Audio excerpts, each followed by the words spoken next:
Table watch है। यत्पादपद्मनखचन्द्रमणिच्छटाया विस्फूर्जितम् किमपि गोपवधू स्वदर्शि पूर्णानुरागरससागर सारमूर्तिः साराधिका मयि कदापि कृपां करोतु। अनर्पितचरिं चिरात् करुणयावतीर्णः कलौ समर्पयतुन्नतोज्ज्वलरसाम् सुभक्तिश्रियम् हरिः पुरटसुन्दरद्युतिकदम्ब सन्दीपितः सदा हृदयकन्दरे स्फुरतु वः सचिनन्दनः।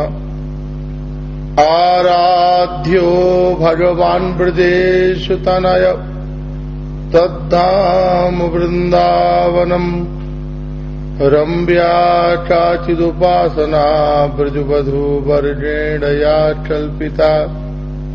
श्रीमद्भागवतम् प्रमाणममलम् प्रेमाप्पुमर्थो महन् श्रीचैतन्यमहाप्रभुर्मतमिदम् तत्राग्रहो न परा। एतो दर्पणमार्जनम् भवमहादावाग्निर्वापणम् श्रेयक्कैरविचन्द्रिका वितरणम् विद्यावधूजीवनम्। आनन्दाम्बुदिवर्धनम् प्रतिपदम् पूर्णामृतास्वादनम् सर्वात्मस्नपनम् परम् विजयते श्रीकृष्ण संकीर्तनम्। रासोल्लासाट्टलितललितम् मञ्जुमञ्जीररावम् वरहापीडम् परिवृततरम् रूपकन्याकतुम् वै वंशीचन्दनमधुरिममदामोदमानम् वनान्दे श्रीमद्राधारमणमनसम् गोपवेशम् नमामि। गौराङ्गे मृदिमा स्मृते मधुरिमा नेत्राञ्चले द्राधिमा वक्षोजे गरिमा तथैव तनिमा मध्ये गतौ मन्द्यमा शोण्याम् च प्रतिमा भवो कुटिलिमा बिम्बाधरे श्रोणिमा श्रीराधे हृदिते रसेन जडिमा ध्यानेस्तु मे गोचर। पात्रविचारणम् न कुरुते न स्वम् परम् वीक्षते देयादेय विमर्शको नहि न वा कालप्रतिच्छ प्रभो। सद्यो यश्रवणे क्षणप्रणमनध्यानादीनाम् दुर्लभम् दत्ते भक्तिरसंशयेव भगवान् गौरपरम् मे गति। वन्देऽहम् श्रीगुरु श्रीयुतपदकमलम् श्रीगुरून् वैष्णवांश्च श्रीरूपम् साग्रजातम् सहगणरघुनाथान्वितम् तम् सजीवम् साद्वैतम् सावधूतम् परिजनसहितम् कृष्णचैतन्यदेवम् श्रीराधा कृष्णपादान् सहगणललिता श्रीविशाखान्वितांश्च। कृष्णाय वासुदेवाय हरे परमात्मने प्रणतक्लेशनाशाय गोविन्दाय नमो नमः। कृष्णाय वासुदेवाय देवकीनन्दनाय च नन्दगोपकुमाराय गोविन्दाय नमो नमः। नारायणम् नमस्कृत्य नरम् चैव नरोत्तमम् देवीम् सरस्वतीम् व्यासम् ततो जयमुदीरयेत्। हरे कृष्ण कृष्ण कृष्ण हरे हरे हरे राम राम राम हरे हरे, हरे कृष्ण कृष्ण कृष्ण हरे हरे, हरे राम राम राम हरे हरे, हरे कृष्ण कृष्ण कृष्ण हरे हरे, हरे राम राम राम हरे हरे, हरे कृष्ण कृष्ण कृष्ण हरे हरे, हरे राम राम राम हरे हरे। राम राघव राम राघव राम राघव रक्ष माम्। राम राघव राम राघव रक्ष माम्। कृष्ण केशव कृष्ण केशव कृष्ण केशव पाहि माम्। कृष्ण केशव कृष्ण केशव कृष्ण केशव पाहि माम्। राम राघव राम राघव राम राघव रक्ष माम्। राम राघव राम राघव राम राघव रक्ष माम्। कृष्ण केशव कृष्ण केशव कृष्ण केशव पाहि माम्। कृष्ण केशव कृष्ण केशव कृष्ण केशव पाहि माम्। राम राघव रक्ष माम्। राम राघव रक्ष माम्। कृष्ण केशव पाहि माम्। कृष्ण केशव पाहि माम्। माइक को इस साइड में कर देना, चलो इधर आ जाओ आगे। कीर्ति जी यहाँ आ जाइए। पावन अवतार साक्षात प्रत्यक्ष भगवान श्री राधा गोविंद मिलित स्वरूप भगवान श्रीमन महाप्रभु की अत्यंत अनुकंपा कृपा और उन्हीं के चरणाश्रय में इस परम वैष्णव परिवार परिवेश में और श्री राधा गोविंद श्री नृसिंह भगवान के दिव्य आश्रय में श्री चैतन्य चरितामृत आनंद की मंगल धारा यहां पर प्रवाहित होने जा रही है। भगवान का प्रत्यक्ष लीला चरित्र, उसका श्रवण, उसमें अवगाहन, उसका दर्शन, उसका आचमन और उसका चिंतन यह केवल भगवान की कृपा से ही संभव होता है। भक्ति रसामृत सिंधु में श्री रूप गोस्वामी पाद बड़ी अद्भुत सिद्धांत की स्थापना करते हैं। गुरोर भजन विक्रमात्।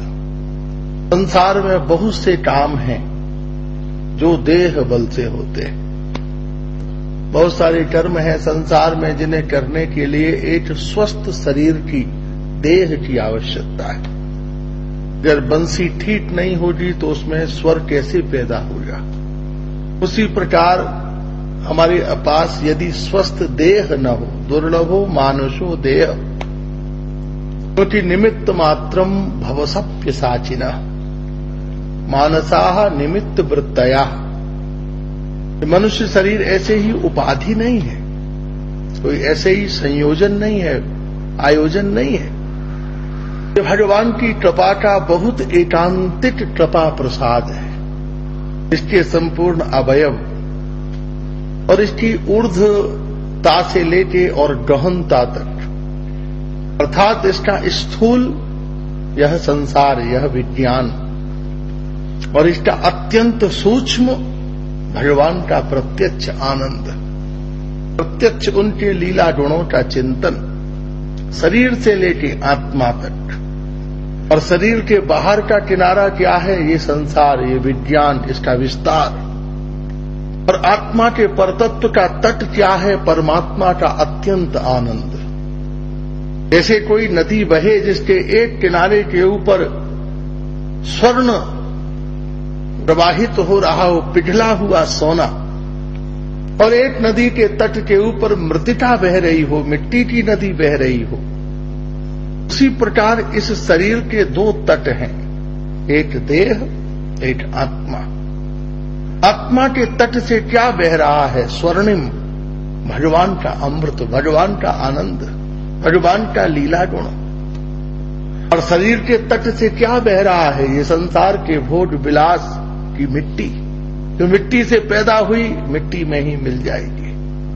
और वो अपरिमित, अचिंत, असमूर्ध, अनंत भगवान का लीला आनंद, जो अनंत काल से, अनादि काल से, कब से प्रारंभ है, इसकी कोई परिगणना नहीं है। और कब तक चलेगा, इस विषय में सोचना भी वैष्णवापराध है, क्योंकि वो अक्षुण्ण है, उसका कोई अंत नहीं है। ये कब तक चलेगा, ये बात तब सोची जाती है जब उसके अंत की संभावना हो कि खत्म होने वाला है। इसलिए कितने दिन में, 2 साल में, 4 साल में, 50 साल में, 200 साल में, 5000 साल में, ये सोचना भी वैष्णवापराध है कि कब तक चलेगा, क्योंकि अक्षुण्ण है, नित्य है, शाश्वत है, सनातन है। इसलिए शरीर का स्थूल तट क्या है? यह संसार, यह माया, तो चारों तरफ है, व्याप्त है। और ये शरीर का पुरुषार्थ है, इसकी निंदा नहीं की जा सकती, इसकी अवहेलना नहीं की जा सकती, इसका तिरस्कार नहीं किया जा सकता। एमए के विद्यार्थी को पीएचडी का विद्यार्थी डांट सकता है, प्राइमरी का नहीं। ऐसे ही माया की निंदा कौन कर सकते हैं? गुरुजन, हम और आप नहीं, क्योंकि हम और आप तो माया में ही रह रहे हैं, माया में ही जी रहे हैं। माया बहुत बंधन का कारण है, ये बात कौन कह सकते हैं? आचार्य लोग, सदगुरु स्वामी पाद, कृष्णदास कविराज, जो उसको छोड़कर कुटी में जा चुके हैं। कृष्ण भजन ही जिनके जीवन का आराध्य है, कृष्ण भजन ही जिनके जीवन का उद्देश्य है, और कहें कृष्ण भजन ही जिनकी प्रकृति बन गई है। अब नियम नहीं है, प्रकृति है। अब संसार को पाने के लिए उन्हें बाहर से एक नया आवरण, नया स्वभाव की जरूरत पड़ेगी। वो छोड़ चुके हैं, उसका त्याग कर चुके हैं। अब स्वभाव ही नहीं है, प्रकृति ही नहीं है, सत्य ही नहीं है। जैसे किसी की जीव का स्वाद खत्म हो जाए, अरे भाई रबड़ी खाओ, रसगुल्ला खाओ, क्या खाओ, स्वाद नहीं है, बुखार ने स्वाद बिगाड़ दिया, किसी चीज में स्वाद नहीं है, मीठा नमकीन एक सा। ऐसे ही कृष्ण भजन ने इस जीवन को उस आनंद तक पहुंचा दिया है, जिस आनंद में पहुंचने के बाद संसार में अब कोई स्वाद ही नहीं है, कोई स्वाद नहीं है। न निंदा में कोई स्वाद, न स्तुति में कोई स्वाद, न भोग में कोई स्वाद, न संसार के व्यवहार में कोई स्वाद। उस स्थिति में पहुंच गए, कोई आकर्षण ही नहीं है। जैसे जो बहुत भोजन कर चुका हो, उसके लिए अन्न का आकर्षण नहीं रहता।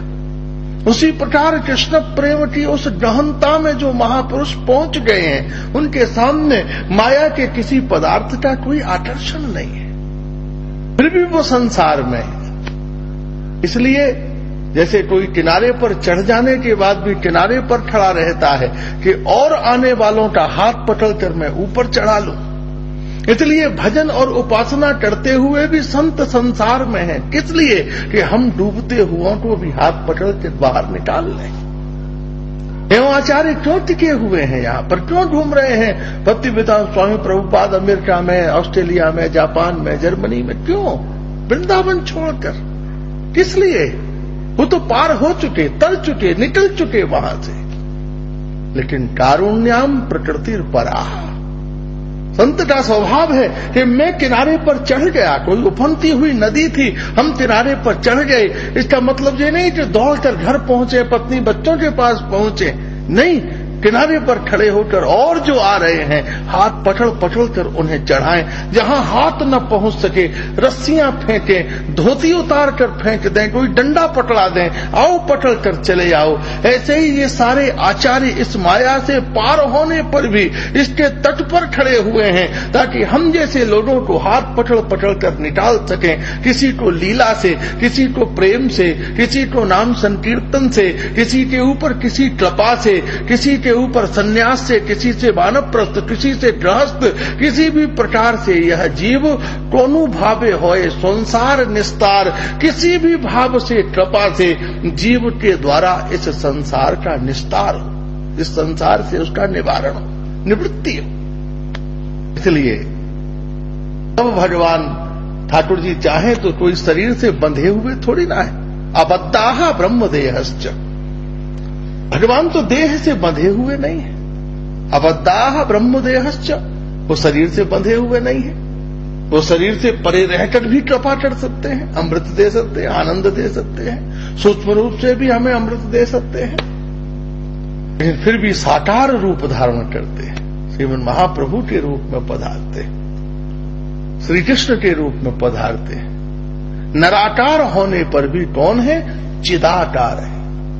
नराकार होने पर भी उनके अंदर हड्डी नहीं है, मांस नहीं है, मज्जा नहीं है, आनंद ही आनंद है। नख से लेकर शिक पर्यंत आनंद ही आनंद है, श्रेय ही श्रेय है। उस देह से प्रकट होकर भगवान क्या देते हैं कि इस शरीर का उद्देश्य क्या है? उस यथार्थ अनंत आनंद को प्राप्त करना।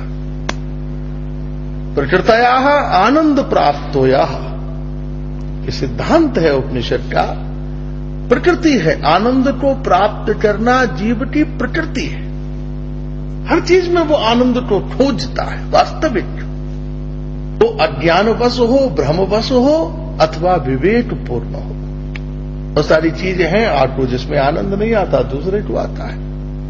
आपको लकड़ी खाने में आनंद नहीं आता, दीमक को आनंद आता है। आपको पत्ते खाने में आनंद नहीं आता, पक्षियों को आता है। उसी प्रकार से आनंद निश्चित नहीं है। संसार में आनंद का भ्रम है, भ्रम है, इसलिए एक ठिकाना नहीं है। कोई किसी में, कोई किसी में, किसी आहार में, किसी व्यवहार में, किसी पदार्थ में, किसी व्यक्ति में, किसी स्वरूप में, किसी साधन में, किसी पदार्थ में भिन्न भिन्न आनंद को ढूंढ रहा है, पा रहा है। यहां मिल जाए, वहां मिल जाए, वहां मिल जाए, लेकिन खंडित है, इसलिए आनंद नहीं है। ये उसका प्रमाण है। इसी चीज का प्रमाण क्या है? आनंद अखंडानंद विद्या। आनंद का स्वभाव है अखंडता, अखंड रहना। ये आनंद का स्वभाव है, प्रकृति है। और यदि अखंड नहीं है तो वो आनंद नहीं है, वो भ्रम है। खंडिता दुखिता चित्ता अपोरो प्रतिवृत्तया। चित्त जब दुखी रहे, ऊब जाए, उस चीज से ऊब जाए, अरे भाई अब नहीं, भोजन के पहले के हिस्से में बड़ा आनंद, दूसरे में जरा उससे कम, तीसरे में उससे कम, पांचवें में और जरा, छठे में ना अब नहीं, सातवें में जैसे तैसे आपका मान रख लिया, आठवें में तो बोले सब बाहर आ जाएगा, दुश्मनी निकाल रहे हो क्या? जरूरत से ज्यादा आठ रहे नहीं। क्या हुआ? पहले गस्से का आनंद और लास्ट में जाते जाते वो संकट खड़ा हो गया, मुसीबत खड़ी हो गई। उसी प्रकार किसी भी प्रकार का व्यवहार संसार में आनंद से शुरू हुआ था, दुख में जाके समाप्त हुआ, क्षोभ में जाके समाप्त हुआ, क्रोध में जाके समाप्त हुआ, और सबसे बड़ी बात है मृत्यु में जाके समाप्त हुआ। इस आनंद को हमने पाने का प्रयत्न किया, उसने जरा तक, दुर्बलता तक पहुंचाया, और फिर मृत्यु तक, जरा तक, और उसका परिणाम क्या है? मृत्यु तक, और उसका परिणाम क्या है? जन्म और मरण के चक्र में तेतम भूत्वा स्वर्णलोटम विशालम क्षीर्णे पन्ने मत्यलोटम विसंति एवं त्रयी धर्म मनु प्रपन्ना रताडतम काम कामालवंते। भगवान ने श्रीमद् भगवद गीता जी में कहा, उस चक्कर में फंस गया फिर जी। इसलिए यथार्थ आनंद, वास्तविक आनंद जो नित्य नूतन है, जो नित्य नया है, जो नित्य शाश्वत है, जो नित्य मंगलकारी है, जो नित्य हमारे उत्साह को, कला को, उपासना को, रस को, श्रेय को, अभ्युदय को, निश्रेयस को निरंतर वृद्धि करता रहे। पर उच्छावृतया भूत्वयि, ऐसे बादलों को बादल उड़े, यहां से गुब्बारा छोड़ दीजिए, सीलिंग में जाके अटक जाएगा, इससे ऊपर उड़ने की जगह नहीं है। लेकिन जैसे खुले आकाश में आप छोड़ दीजिए, उड़ता जाए, उसकी कोई छत नहीं है, उड़ता जाए, उड़ता जाए, उड़ता जाए, उड़ता जाए। ऐसे ही आनंद है, वो आनंद भी कभी चुटता नहीं है, कहीं उपरामता नहीं है, विरामता नहीं है, वो बढ़ता जाए, बढ़ता जाए, बढ़ता जाए। ऐसा आनंद कहाँ मिल सकता है? केवल श्री कृष्ण के चरणों में। श्री राधा गोविंद का ही वह अनंत विस्तृत आनंद क्षेत्र है, जहां पर हम कितना भी चिंतन, कितना भी हमारी कला, कितनी भी निगूढ़ता, कितनी भी पूर्णता, कितना भी बड़ा तैराक हो, जैसे समुद्र को पार नहीं कर सकता, तैरता जाए, तैरता जाए, तैरता जाए, उसी प्रकार मनुष्य के जीवन का, मनुष्य ही नहीं, सिद्ध गंधर्व विद्याधर नाग यक्ष किन्नर पुंसमान ब्रह्मा शिव आदि भी बड़ी बड़ी निर्विकल्प समाधियां लगाकर भी ब्रह्मा जी वृंदावन आकर कह रहे हैं कि मैं तो समझता था कि मैंने श्रीमन नारायण लक्ष्मी नारायण के अत्यंत माधुर्य स्वरूप को देखकर समझ लिया कि मैं ब्रह्म परामूर्तया, उस ब्रह्म की परामूर्ति स्वरूप का मैंने साक्षात्कार कर लिया। लेकिन वृंदावन में जब श्री कृष्ण को धेनुचरण पूर्वक इन मधुमंडल तोत्कृष्ण बरूथक आदि सखाओं को मैंने देखा, तो मैंने अनुभव किया कि जिस बरूथक और मधुमंडल और तोत्कृष्ण आदि सखा वृंदावन की जिस रस पाठशाला के विद्यार्थी नहीं, प्रोफेसर हैं, उस विद्यालय में अभी तो मेरे एडमिशन की भी संभावना नहीं है, अभी तो मैं उसमें दाखिला भी नहीं ले सकता। ब्रह्मलोक में प्राप्त किया हुआ जो मेरा परज्ञान है, वो वृंदावन में इतनी भी मेरे अंदर योग्यता प्रस्तुत नहीं करता जिससे मैं वृंदावन की रज कणिका के एक माधुर्य के आस्वादन की पात्रता प्राप्त कर सकूं। अर्थात शिव गोपेश्वर बने बैठे हुए हैं, अर्थात शिव ब्रह्मा देवता सिद्ध गंधर्व आदि सब जिस रस माधुर्य के क्षेत्र में एक कणिक लसित भाव से भी प्रवेश करने में समर्थ नहीं है, वह वृंदावन का अनंत आनंद जहां से शुभारंभ होता है, प्रारंभ होता है।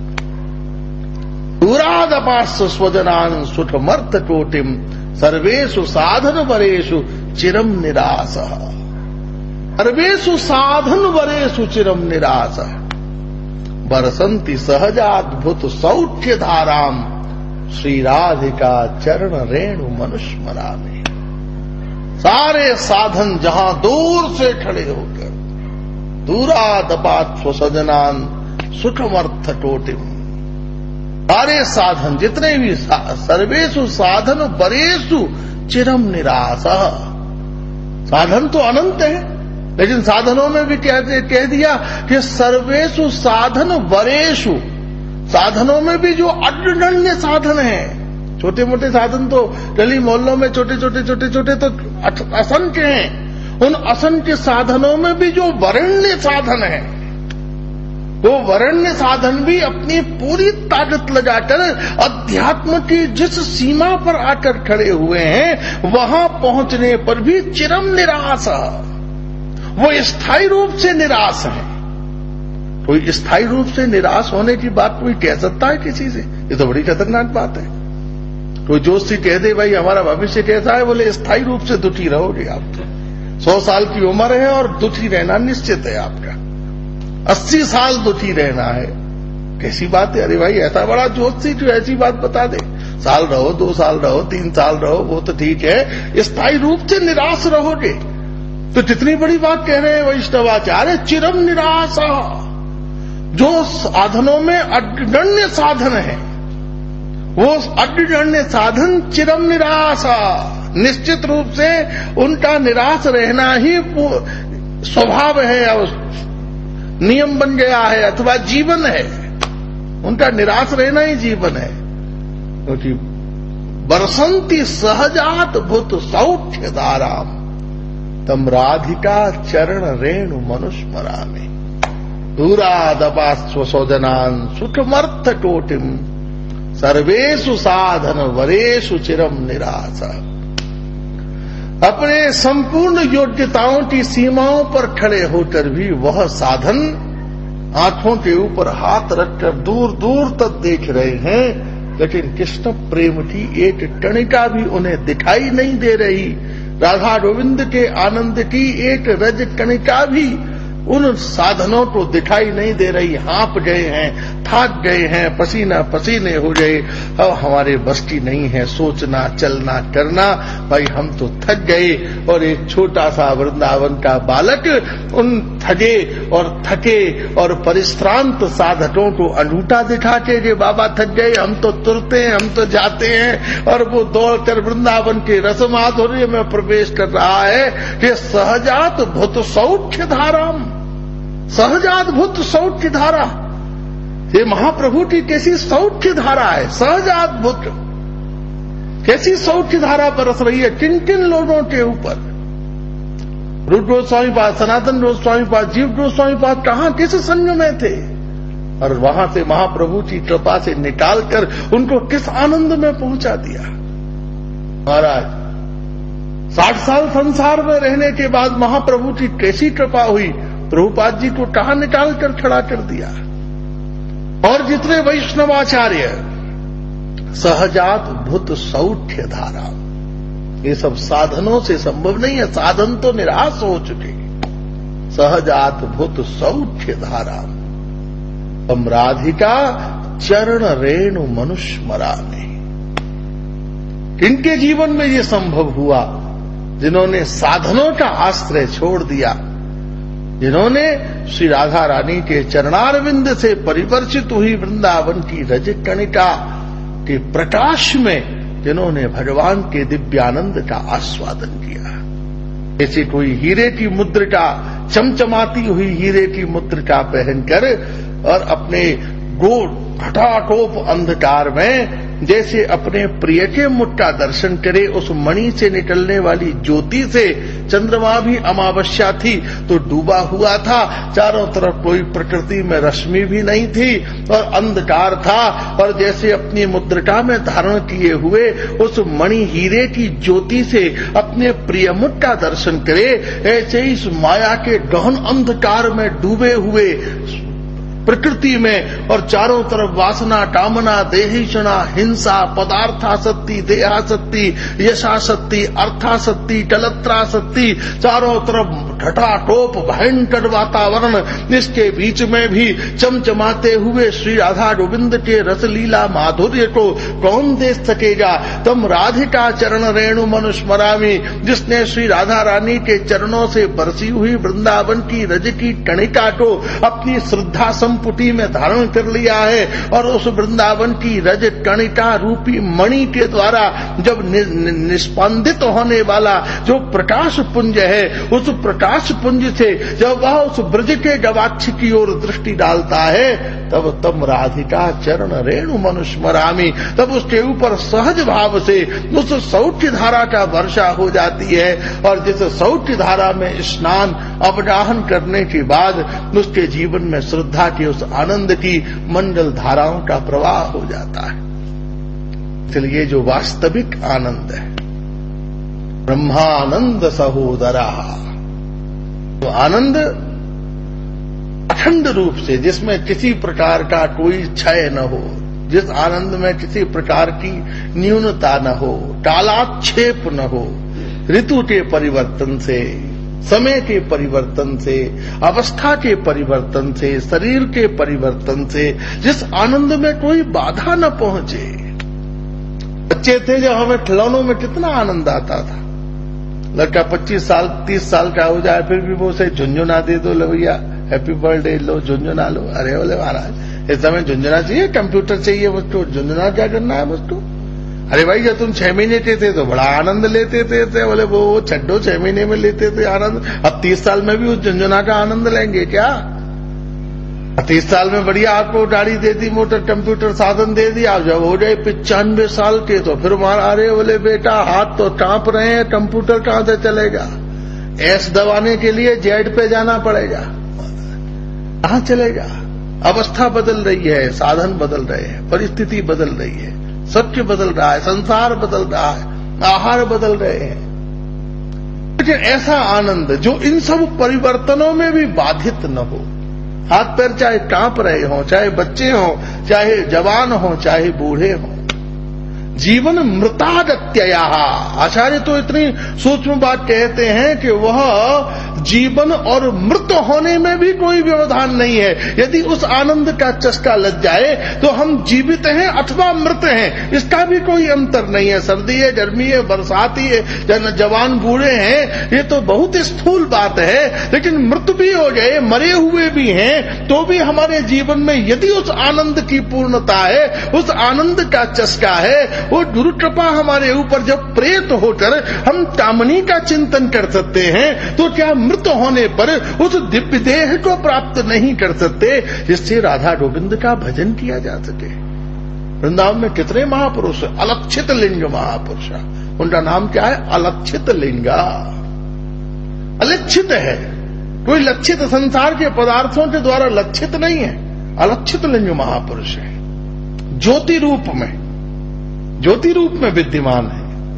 वृंदावन में पहले समय में परमानंद गुरुदेव बताते थे, भजन करने जाइए यों ज्योतियां निकल जाती थी, हरे कृष्ण हरे कृष्ण हरे राम राम राम राम, यों ज्योतियां निकल जाती थी। वृक्ष भजन करते थे, वृक्षों के नीचे आप बैठ जाइए, वृक्षों से आता था राधा कृष्ण राधा कृष्ण राधा कृष्ण। साधु वृंदावन पधारे और वृंदावन आके पेड़ के नीचे बैठ गए, भजन के लिए आए थे, पेड़ के नीचे बैठ गए। पेड़ के नीचे बैठ गए तो रात का समय था, थोड़ी जमाई आ गई, उनको आलस्य आ गया। आलस्य आ गया तो पेड़ ने एक डंडी मारी उनके कंधे पर।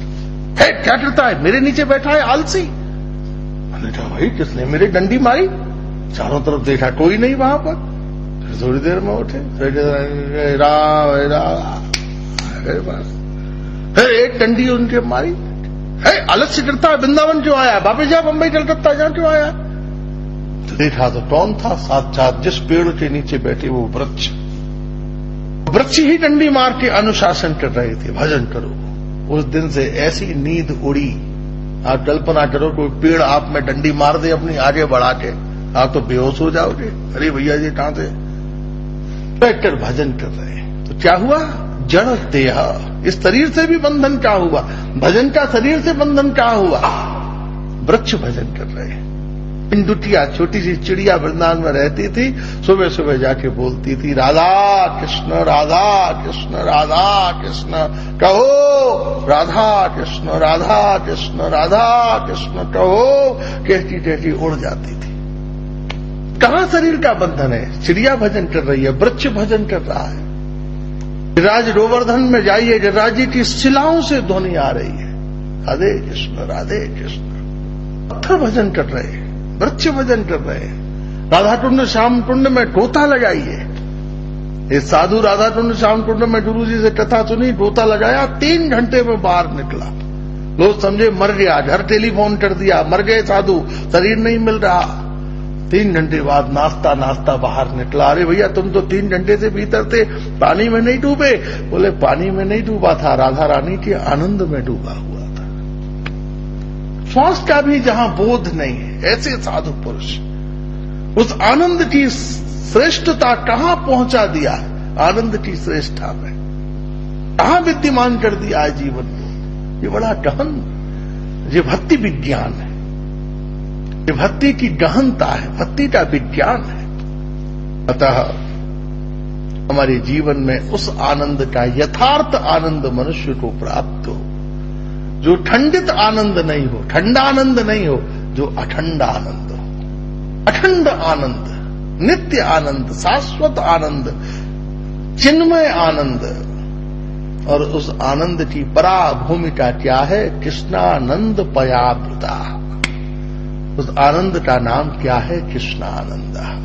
श्री कृष्ण का लीला आनंद, श्री कृष्ण का रूपानंद, श्री कृष्ण का मधुरानंद, श्री कृष्ण का अत्यंत कृपानंद, श्री कृष्ण के वाद्यानंद, अलंकारानंद, जितने भी भगवान के पास नट सिट अत्यंत आनंद है, उन संपूर्ण आनंद की मूर्ताओं को लेकर भगवान आज स्वयं दिव्य आनंद में समुद्र समुपस्थित हो रहे हैं। और उस आनंद की परा संग्रह वृत्ति जो है, वो जैसे सारी नदियां समुद्र में इकट्ठी होती जाती हैं, ऐसे ही श्री कृष्ण का जो अनंत आनंद है, वो अनंत आनंद श्री राधा रानी के रस आनंद में निमग्न होता जाता है। जैसे कोई गंगा का पानी मिश्री के बने हुए तालाब में भर दिया जाए तो जैसे उसके ऊपर से बहने से ही उसकी धारा मधुर होती जाती है, ऐसे ही श्री कृष्ण के आनंद की जो दिव्य लीला शुभ्र धारा है, वह जब राधा रानी के हृदय गर्त में समावृत होती है तो प्रिया जी का जो रस भाव निगुण उपास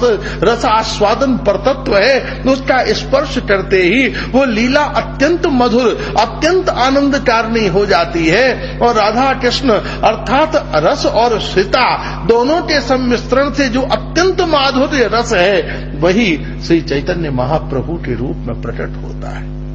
इसलिए श्री कृष्ण का लीलानंद और उस नंद का आश्रय क्या है? श्री राधा रानी की प्रसन्नता।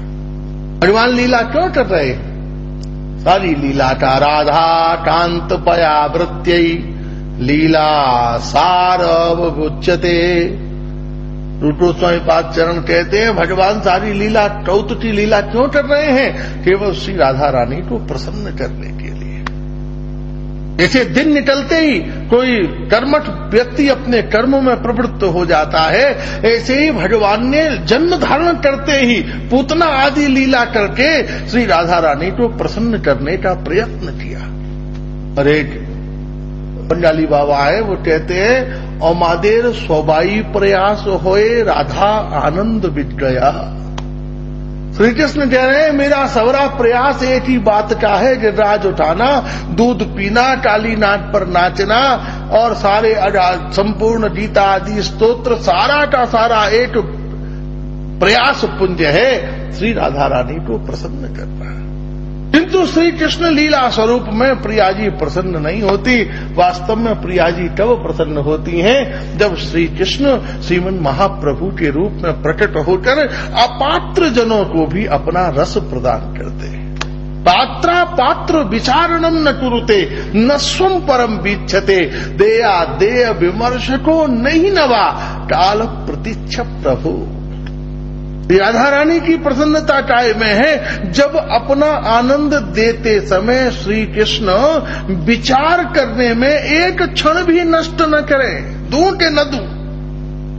जैसे कोई चीज बांटनी हो आपको तो फिर विचार कैसा है? तुम्हें देना है, तुम्हें नहीं देना है, विचार कैसा? दे जाओ, दिए जाओ, जो आ जाए दिए जाओ, लिए जाओ, लिए जाओ। पात्रा पात्र विचारणम न कुरुते। तुम काय को इस धरती पर आकर पात्रा पात्र का विचार करते हो?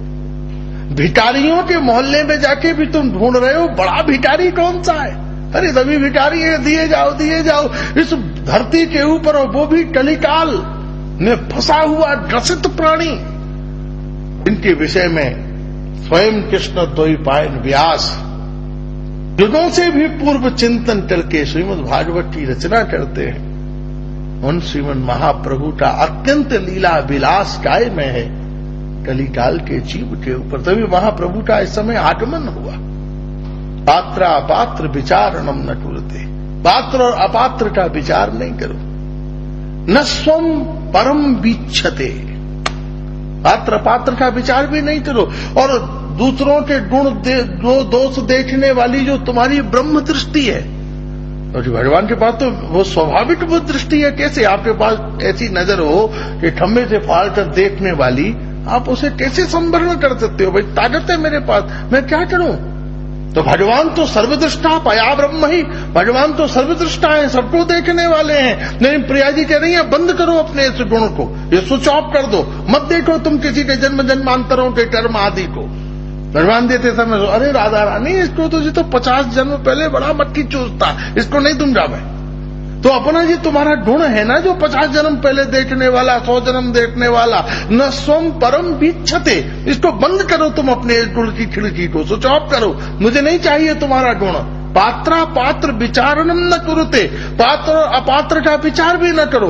और न स्वम परम बीच्छते, सबके 1000 जन्म देखने वाली जो तुम्हारी ब्रह्म गुण दृष्टि है उसको भी बंद करो, मुझे उसकी भी आवश्यकता नहीं है।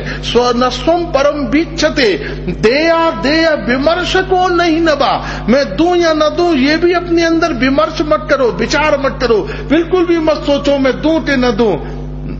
बीच्छते, और तब जीवन में क्या करो, बोले दत्ते भक्ति रसम। ऐसा मंत्र नहीं बोला, ठाकुर जी का ये स्वतंत्र निर्णय है। कोई मजिस्ट्रेट से कह दे कि भाई आप ऐसा करना, क्या सजा फजा का तो विचार ही नहीं करना, बस बरी करना है आपको, सीधी सी बात है। कोई धारा लगाओ, कोई लॉ लगाओ, कहीं से कोई चक्कर चलाओ, लेकिन सीधा बरी करना है आपको, कोई सजा नहीं, कोई जुर्माना नहीं। वैसे ही राधा रानी कह रही है, कोई बैकुंठ नहीं, कोई गोलोक नहीं, कोई कारणार्णव नहीं, कोई क्षीरोदी पयोदी श्वेतद्वीप नहीं, दत्ते भक्ति रसम। ब्राह्मण है, चांडाल है, शूद्र है, पापी है, हत्यारा है, झूठा है, षड्यंत्रकारी है, वासनाशील है, जो कुंभी पाप नरक में जाने वाला क्यों न हो, लेकिन दत्ते भक्ति रसम सैव भगवान। अब को एक चीज बांटनी है, क्या बांटनी है, बोले भक्ति रस देना है। दत्ते भक्ति रसम सैव भगवान गौरव परम में गति। इसलिए क्या हो कि उस भक्ति रस बांटने वाले श्रीमद महाप्रभु के चरणों में मेरी प्रीति हो, भगवान के चरणों में मेरा अनुराग हो। ये किसका स्वभाव है, ये प्रिया जी का स्वभाव है, राधा रानी का स्वभाव है। महाप्रभु के द्वारा एक चीज मिलेगी, भक्ति। श्री कृष्ण भी दे रहे हैं, किसी को मुक्ति, किसी को चिति, किसी को संपत्ति, किसी को वृत्ति, लेकिन महाप्रभु क्या दे रहे हैं, केवल भक्ति।